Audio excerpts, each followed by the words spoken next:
Qadırlı dinleyiciler, Diri Sözler adlı programımıza hoş geldiniz. Bugünkü gepleşimizde men sizin bilen Hudaýyň padşalygy barada gürrüň etmek isleýän. Hudaýyň padşalygy diýen wagtynda ilki bilen nähili pikirler kelläňize gelýär. Hudaýyň padşalygy diýen wagtynda ol nähili göze görünýärmi ýa-da padşalyk diýen wagtynda ilki bilen bu dünýädäki bar bolan padşalyklar gözüňize gelmek mümkin. Bir halk bar, bir millet var, bir yurt var, onun bir padşasy var.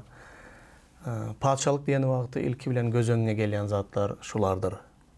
Hakykatdanam Hudaýyň padşalygy bu dünýädäki padşalykdan tapawutlydyr. Iň ulu tapawudy da bu dünýädäki bar olan padşalyklar bizim gözümüze görünýän fiziki padşalyklar. Emma Hudaýyň padşalygy insanlaryň gözlerine görünmeýän dünýädäki bar olan padşalyk. Göze görünmeýän padşalyk bolsa da ol görünýän padşalyklar ýaly hakykat bir padşalykdyr. Hudaýyň padşalygy göze görünmeýän de bolsa bar olan ve bakı boljak bir padşalykdyr. Emma göze görünýän padşalyklar olar wagtlaýyn diýip aýdýar Hudaýyň sözünde İncil kitapda.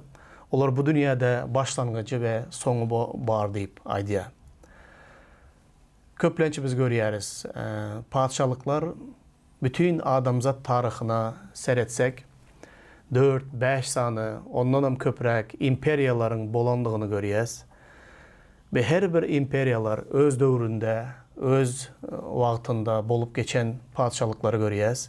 Şonuň üçin dünýäniň kartasyny elimize alıp sereden wagtymyzda täze kartalar, köne kartalarda yurtlaryň, milletleriň, ýa-ni imperiýalaryň täsiri, olaryň çäkleri, dürli hili yurtlaryň padşalyklary hemişe üýtkäp durýan bir zady görýäs.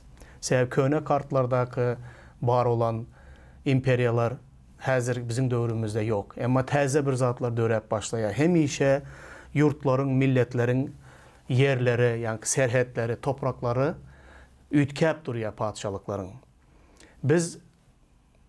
Bizim halkymız Türkmenistanda, Orta Azia milletleri, halklary, olar da aradan 30 ýyl mundan ozal dünýäniň kartasyny elimize alan wagtymyzda biz ulu SSR diýip öňkü komünistler birligi şeýle bir yurdumuz bardy. Hemmemiz şol bir yurdun agzasydyk. 15 sany respublika, bütün näçe sany halklar bardy onun içinde. Biz hem bir padşalygyň, ýani bir ideologiýanyň şoňa ynanyp şonuň izinden gidýän milletlerdik. Häzirki döwürde täze kartany alan wagtyňyzda 15 sany dürli hili aýratyn öz başdak yurtlary görýäňiz. Olaryň her birini padşalyk diýip hasaplalyň. Olar hakykatdan hem padşalyk her biri aýratyn bir döwlet, bir milletdir. Göze görünýän padşalyklaryň, yurtlaryň özleriniň kada kanunlary var, özleriniň siýasatlary var, özleriniň gymmatlyklary var. Ol padşalykda her bir yurtda yaşayan öz milletler var. Ol milletleriň özleriniň gylyk häsiýetleri var. Olaryň da gymmatlyklary var. Inançlary var her hili. Dünýädäki bar olan padşalyklara sereden wagtynda olary göz bilen görüp bolýar. Emma Hudaýyň padşalygy barada gürrüň eden wagtynda Hudaýyň padşalygy göze görünmeýär. Hudaýyň padşalygy baradaky bilim, Hudaýyň padşalygynyň nämedigini, nähilidigini, ol padşalygyň nähili kada kanunlarynyň barlygyny biljek bolsaň, onda diňe ýeketäk bir çeşme vardır. O da Hudaýyň sözü olan mukaddes kitap, Tövrat, Zebur, İncil kitaplarında biz göze görünmeýän Hudaýyň padşalygynyň nähili padşalyklygyny ve o padşalykda nähili kada kanunlary bar. Ol padşalyk yer yüzündäki padşalyklaryň haýsy birine meňzeýär ýa meňzemeýär. Bunu bilmek üçin diňe Hudaýyň sözüni okap, ondan öwrenmegimiz gerekdir. Men köplenç samolyotda, uçan wagtymda yere haysıdır bir yurda gelen vaxtımda, şəhərdən aşağı inip başlayan vaxtımda, men şəhərə yoxordan serdən vaxtımda görüyen, her bir yurdun çəgini görüyen, her bir yurdun quruluşunu görüyen, təzə bir yurda gelen vaxtımda, men təzə milletin, təzə bir yurdun kada kanunlarını, halkların medeniyetini, dilini, tarixini, hemme zadı var da qızıqlanyan ve öğrenyen, näme zatlar qoğu görüye, näme zatlar qoğu görmeyerler, nähil inançları var, näme umuman aydan vaxtında köp qızıqlanyan. Ve şeydip, tarixini tanımak bilen, geçmişini tanımak bilen, medeniyetini tanımak bilen, ol halkın nähilendigini öğrenyen. Şeyle de Hudayın sözünden padşalık var da gurrun eden vaxtımda men köplenç bu dünyanın padşalıklarını Hudayın padşalığı bilen deňeştirip görmege öğrenyen. Doğru mu aytsam size de onlar göze görünyen padşalıklar. Bütün kiçi padşalıklar olsun, ulu padşalık olsun, hemmesini birleştireliler dünya deyip alalı. Sebep dünyadaki var olan ulu olsun, kiçi olsun padşalıkların hemmesi birine menzeyen tarafları katı köptür. Onların hemmesini birleştiren vaxtımızda birleştirip bir dünya deyip alalım. Bu dünyadaki adamları, bu dünyadaki var olan milletleri, halkları Hudayın göze görünmeyen padşalığı bilen deňeştirmege başlayalım. Hudayın göze görünmeyen padşalığındaki tapavutları görelim. Ve gelin bakı bolcak, var olan bakı bolcak Hudayın padşalığı. Cennetteki yaşayış da bu Hudayın padşalığı deyip alınıyor mukaddes kitapta. Bunun kada kanunlarını öğrenelim. İsa'nın öğreden taglimatlarına seyredelim. Gelin İsa bu dünyaya gelen vaxtında ilki bilen vagiz etmene başlayan vaxtındaki İsa'nın bu aydan sözlerine ünüs verenin. Şol vaxttan başlap İsa, "Tövbe edin çünkü göğün padşalığı kolayladı" deyip vagiz etmeye başladı. İlki bilen İsa öz yere gelip yerdeki hizmetine başlayan vaxtında şu sözler bilen vagizini başladı. Şol vaxttan başlap İsa, "Tövbe edin çünkü göğün padşalığı kolayladı" deyip vagiz etmeye başladı. Nähili pikir ediýäňiz? Hudaydan gelen ve köp mucizalar, alamatlar, kudretler görkezen İsa Mesih vagiz etmeye başladı da "Tövbe edin, Hudayın padşalığı kolaylaştı" deyip vagiz etmeye başladı. Onu eşiden adamlar, şol dövürdeki adamlar var da biraz pikirlenmeye başlayalım. İsa'nın beyle vagiz edip başlaması adamlarda nähili pikirler döretdike. Şol dövürdeki Yahudulardan başlayalım, Yevreylerden. Onlar için İsa'nın bu aydan sözleri näme anladıyadı? Bilýäňiz, Yevreyler, Yahudular, olar halaskara garaşýadylar. Olar Mesih'e garaşýadylar. Onların garaşýan Mesih'i onları Rim imperiyasının gol astından azad edip, onları özgür bir, azat bir, özbaştak, garaşsız bir dövlet eder ve bütün dövletlerin içinde onları gülledip östürür. Bir Mesih bizim padşamız, halaskarimiz bolar deyip şeyle garaşýadylar. Mesih geldi de İsa Mesih gelip Hudayın padşalığı kolaylaştı diýmeye başladı. Yahuduların kellesinde şeyle pikirler döredi. Nähili padşalık var da gürrün ediyor bu İsa. Bunun padşalığı nähilike? Haçan İsa padşa olacak? Haçan bu öz padşalığı var da bize gürrün vermeye başlayacak? Öz padşalığında bu näme zatlar etçekke? Öz padşalığında, kurcak padşalığında nähili siyasatları barakke? Kimler bilen dostlaşacak, kimler bilen söveş alıp baracak? Bizi nire tarap ekitecek deyip Yevreyler onun ağzından çıkan her bir sözü dikkatli dinleyediler. Görýärler böyle İsa Hudayın padşalığı var da öğretmeye, vagiz etmeye, taglimat vermeye başlaya. Ol näçe öwretdigiçe ýewreýler bir zada düşünmäge başlaýarlar.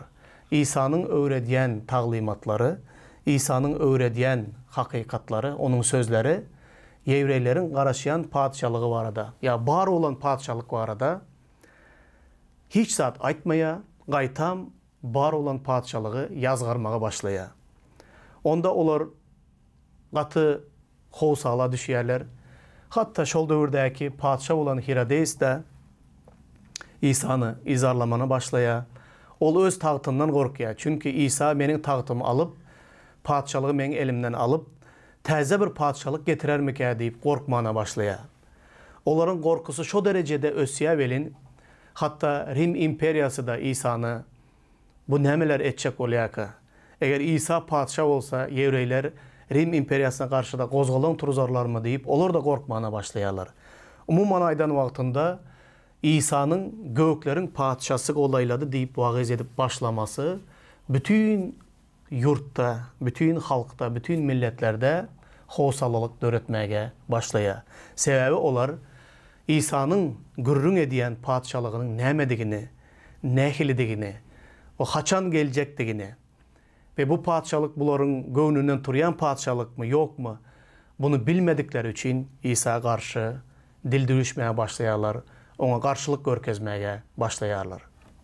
Hemişe İsa taglimat beren wagtynda onu soraga tutup, onun padşalygy barada has köp eşidip bilmek isleýärler. Köp adamlar bunu İsa'ny öz sözünde tutup, onu ýazgarmak üçin, onu tutsak etmek üçin, bir sebäp agtarmak üçin, onu synap görmek üçin soraýarlar. Köp adamlar bolsa hakykatdan da Hudaýyň padşalygynyň nämedigini bilmek isleýärler, öwrenmek isleýärler we ona iman edendikleri üçin soraýarlar. Häzir Lukanyň hoş habary 17-nji babda 20-21-nji ayatlarda Fariseýler, şol döwrüň dindarlary İsa'ny soraga tutup şeýle diýerler. Bir gün Fariseýler İsa'dan Hudaýyň şalygynyň haçan geljekdigini soranlarynda ol, Hudaýyň şalygy göze görünüp gelmez. Adamlar ine bu yerde ya da anha ol yerde diýmezler. Sebebi Hudaýyň padşalygy sizin araňızdadyr diýip jogap berdi. Fariseýler ýene de Hudaýyň padşalygy nirde diýip ondan Hudaýyň padşalygy barada sorak soradylar. Olaryň içindäki ýene ýanky howsala İsa bar olan padşalygymyzy, yurdumuzy padşa olup dolandırmana başlayacakmı ya da hemme zady yıkıp yok edip täzeden bir padşalyk kurjak bolýarmyka diýip olar öz içindäki her hili pikirler, siyasi düşünceleri bilen, pikirleri bilen, Rimlilere karşı bolan içindäki duygular bilen olar İsa'dan bu padşalygyň nirde we haçan geljekdigi barada soraýarlar. İsa olara gowja edip jogap berýär. Hudaýyň padşalygy göze görünüp gelmez diye. Başkaça aýdylan wagtda siz fiziki gözleriňiz bilen Hudaýyň padşalygyny görüp bilmeýäňiz, sebebi Hudaýyň padşalygy göze görünmeýän bir padşalyk. Adamlar sizi aldamak üçin ine ol yerde, ine bu yerde diýerler. Inanmaňlar.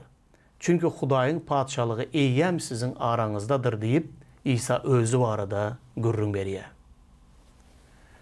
İsa'nın bu diýen sözlerinde ulu manysy bardır. Hudaýyň padşalygy sizin araňızda diýen wagtynda Hudaýyň padşalygy size şeýle ýakyn geldi. Hudaýyň padşalygy ine men diýip İsa olara düşündürmek istedi. İlerdäki okan ayatımızda Mattanyň hoş habary 4-nji bab 17-nji ayatda İsa towba edin Hudaýyň padşalygy size golaýlady diýmene başladı. Bu yerde Hudaýyň padşalygy sizin araňızda eýýäm diýär.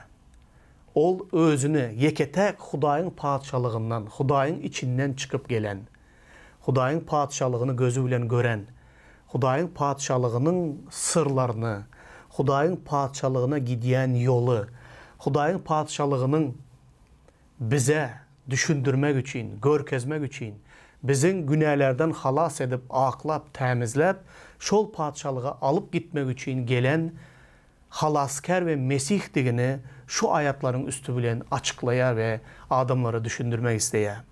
Hudaýyň padşalygy ol yerde bu yerde deyip çar tarafa gitmeyiniz gerek yok. Ol eýem sizin araňyzda. Hudaýyň padşalygyny kabul edin. Meni kabul eden atamı kabul eder deyip İsa vaaz etmeye başladı. İsa'nı kabul eden her bir adam Hudaýyň padşalygyny kabul eder. İsa'nın öğrediyen taglimatlarına iman eden her bir adam Hudaýyň padşalygynyň nämedigini öğrenmeye başlaya. Hudaýyň padşalygy İsa'nın özü, İsa'nın sözleri, onun öğrediyen taglimatları, İsa'nın yaşayışı, onun yağıtılığı eýem bize göze görünmeyen Hudaýyň padşalygyny görkezmäge ve öğretmäge başlaya. Ama Hudaýyň padşalygy doğanlar wagtlaýyn göze görünmeyen padşalykdyr. Wagt geler. İsa Mesih dünýäniň soňunda gelen wagtynda Hudaýyň padşalygy hem göze görünmeyen padşalygy bizim gözümüze görünmäge başlar. Biz Hudaýyň padşalygyny öz fiziki gözlerimiz bilen görüp başlarız ve İsa Mesih'e halaskary ve Rebbi hökmünde iman eden her bir adam ol padşalykda bakı yaşar. Gelin yine de İsa'nın durmuşuna, onun sözlerine, onun bilen bolup geçen vakalara ünüs berelim. Yahya'nın hoş habarı 18. babda 29-38. ayetlarda İsa bilen Pilatus'un arasındaki gürrüngdeşlige ünüs berelim doğanlar. Ol yerde şeyle zatlar yazılan. Olar bu adam cinayetçi bolmadık olsa onu tutup senin yanına getirmezdik deyip cevap verdiler.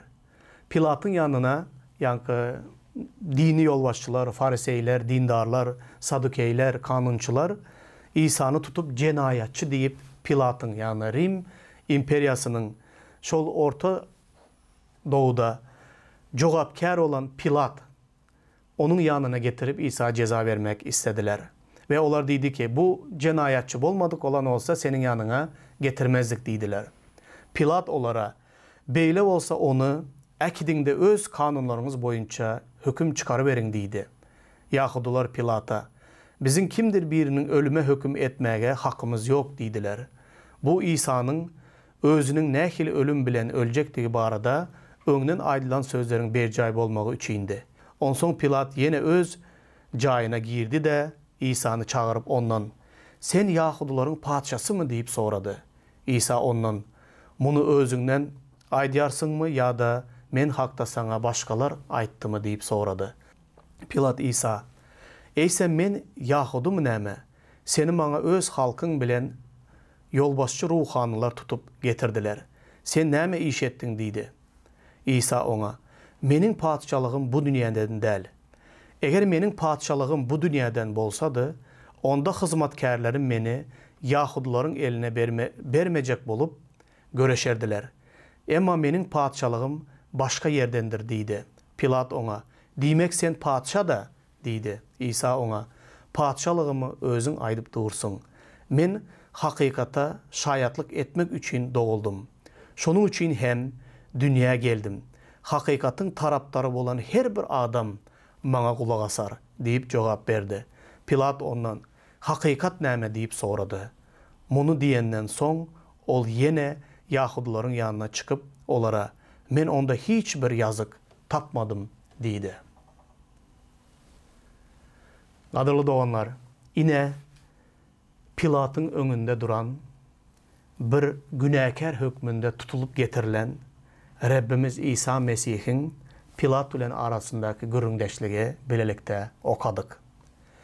Seyredin, Yahudiler bu adam günahkar, Hudaýa dil yetirdi, özünü men padşa deyip, padşalık kuracak deyip, aydiya deyip, ayıpla Pilat'ın yanına ona ölüm cezasını vermek için getirdiler. Pilat da İsa'nın öğrediyen taglimatlarını, İsa'nın doğru bir adam bolandığını, adamların ona peygamber hükmünde inanyandığını biliyedi. Şonun için Pilat kan dökmeden soğulup, kaçacak olup olara, gidin de İsa Mesih'e öz kanunlarınıza göre ona ceza verin deydi. Ama Yahudiler bizim kanunlarımızda Bizim kanunlarımıza göre biz birine ölüm cezasını vermek hakkımız yok. Dine sen ölüm cezasını verip bilen, sen onu öldür deyip Pilat'ın yanına geldiler. Pilat näme etçegini bilmän özü İsa'nı sorağa çekti. Ve ondan sen padşa mı deyip soradı. İsa ona, menin padşalığımı özün aydıyar mısın ya da sana kimdir biri ayttı mı deyip cevap kaytarıya. Pilat ondan yine de, men Yahudu değil. Seni Yahuduların dini yolbaşçıları tutup getirdiler deyip soradı. Ve sen näme günah iş ettin, näme iş ettin ceza layık deyip ondan soran vaktinde İsa, menin padşalığım bu dünyadan değil deyip cevap verdi. Eğer menin padşalığım bu dünyadan bolan olsa, onda menin hizmetkarlarım meni sizin elinize vermeyecek olup sizin bilen görüşerdiler deydi. Doğanlar hakikattan da İsa Mesih'i öldürüp haça çüyleyen vaktlarında Hudayın perişteleri, münglerçe perişteleri İsa'nın bir ağız sözüne qaraştılar. İsa seredin, tupanı yatırdı, ölüleri diriltti, körlerin gözünü açtı. Bütün tevigat, bütün cin arvahlar, bütün hastalıklar İsa'nın gücüne, onun ıhtiyarına boyun bolmadık hiçbir zat yoktu. Onu öz gözleri bilen Fariseyler de, dindarlar da, Yahudular da gördüler. Ama İsa haça çüylenen vaktinde ona olar, sen dedi ölüleri dirilttin, ağaçların karnını doyurdun, şeyle kudretlardır, alamatlar görközdün, näme için özünü halas etmeyen deyip İsa'ga şeyle sözler bilen de yüzlendiler. Kıygırdılar onun üstüne. Ama İsa haçta ölmek için gelenliği için, bizim günahlarımızı halas etmek için gelenliği için, ol haçtan düşüp bilse de, haçtaki ölümü ret edip bütün düşmanlarını yok edip bilecek gücü olsa da, ol meyletin haçtaki ölüme gitti. Şunun için diye, eğer men padşalığı bu dünyada kuracak olan olsam, onda menin hizmetkarlarım sizin bilen söveşerdiler. Ve meni sizin elinize vermezdiler ve siz meni maskaralap beyle urup yencip bilmezdiniz diye. Menin padşalığım bu dünyadan değil, şunun için men bu dünyada görüşmeyerin, hiç kim bilen söveşmeyerin, kan dökmek için gelmedim deyip aydiya İsa. Men günahkarların günahı için, öz kanımı dökmek için geldim. Günahkarları halas etmek için geldim. Menin padşalığım bu dünyadan değil deyip İsa aydiya. Bu yerde Pilat onun padşalığını görüyor. Ama onun padşalığının açık aydın nehili padşalıktığına düşünmeye. İsa da bu yerde ona düşündürmek istedi. Ve onlar arasında gürründeşlik gitti. Hakikat näme deyip Pilat soradı. Ve hakikat İsa bu men deyip ona cevap vermek istedi. Ama onun cevabını Pilat eşitmek istemedi. Doğanlar, bu dünyada da hazırki dövrde de biz İsa'nın padşalığı var da gürrün ediyez. Onun padşalığının yakın bağlanlığını vagiz ediyez. Köplenç adamlar bize, bizim inancımıza, siyasatı karıştırıyorlar, her hile zatlar karıştırıyorlar, medeniyeti karıştırıyorlar, her hile gürrünler ediyorlar. Doğanlar, ildeşler. Bizim iman ediyen Rabbimiz İsa Mesih, göze görünmeyen Hudayın padşalığını vagiz etti. Ve bu padşalığın gelyenliğini, kolaylaşanlığını vagiz etti. Tövbe edin, iman edin. Menin padşalığım bu dünyadan değil. Bütün bu dünyadaki padşalıklar, bu dünyanın bütün milletleri, hemmesinin sonu var. Dünyanın sonu gelen vaktinde bu dünyada erep yok olup gidiyor. Hemme zat. Dine bir padşalık kalıyor. Bu da Hudayın göze görünmeyen padşalığı, göze görünüp bu dünyada bakı padşalık olar. Bu padşalığa gelin, men bu padşalığa sizi eltip bileyen yol mendirin deyip İsa vagiz ediyor. Şunun için hakikattan İsa Mesih'e iman ediyen Mesihler bu dünyadaki siyasatlara, bu dünyadaki söveşlere, ya bu dünyanın kadı kanunlarına, bu dünyadaki var olan bir adım ya bir kısım toprak için söveş alıp barayan adamlar bolmalı değildir. İsa Mesih'e iman eden adamlar İsa Mesih'in padşalığı, yani göklerin padşalığı, Tanrı'nın padşalığına degişli adamlar yalı yaşamalı. Ol padşalığın kada kanunlarını vagiz etmeli. Ol padşalığın qımmatlıqları bilen yaşamalı. Ol padşalığa günahkarları çağırmalı. Çünkü ol padşalık yakınlaştı. Dünyanın sonu baradaki alamatlar eyyem görünüyor. Hemme aydılan kitapta aydılan sözler yerine yetiye. İsa Mesih'in geleceği, onun ayağının sesleri eyyem eşidiliye. Şunun için biz Hudayın padşalığına degişli ve onun padşalığının düzgünleri bilen yaşalın. Sonuna çönle ona vepalı olalım. İsa'nın son aydan sözleri bilen bu programımı cemlemek isteyen. Tövbe edin çünkü Hudayın padşalığı yakınlaştı.